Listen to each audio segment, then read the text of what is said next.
இயேசுவுக்கே புகழ். இயேசுவில் பிரியமானவர்களே, இன்று நம் ஆண்டவர் இணைச்சட்டம் 1 அதிகாரம் 25 வசனத்தினூடாக இவ்வாறு நம்மோடு பேசுகின்றார். ஆண்டவர் நமக்கு கொடுக்கவிருப்பது நல்ல நாடு. ஆம் பிரியமானவர்களே, ஆண்டவர் இன்று நமக்கு இந்த வார்த்தையை கொடுத்திருப்பதன் நோக்கத்தை நாம் நன்கு ஆழமாக புரிந்து கொள்ள வேண்டும். அன்று எகிப்து அடிமைத்தனத்திலிருந்து இஸ்ரேல் ஜனங்களை வாக்களிக்கப்பட்ட கானான் தேசத்திற்கு அழைத்து சென்றார். அந்த பயணத்தில் அவர்கள் பல இன்னல்களை சந்தித்தார்கள்.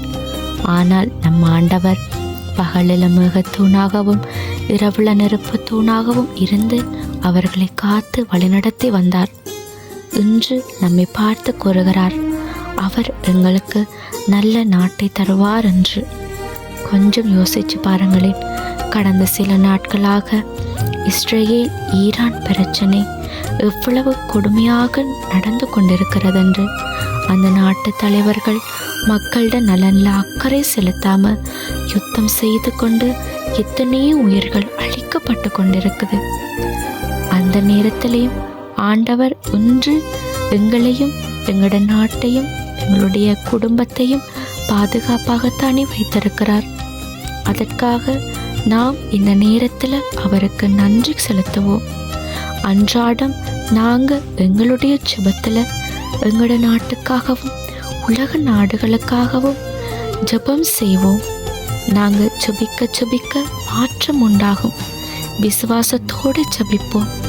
பாலும் தேலும் பொழிகிற நாட்டிற்கு இஸ்ரேல் மக்களை அழைத்து சென்றது போல எங்களோட தேசத்தையும் ஆண்டவர் மாற்ற வேண்டும் என ஜெபம் செய்வோம். மிகவும் முக்கியமாக இஸ்ரேல் ஈரான் நாட்டுக்காகவும் அந்நாட்டு மக்களுக்காகவும் ஜெபம் பண்ணுவோம். ஆண்டவர் உலகிற்கு அமைதியை ஏற்படுத்தவே வந்தார்.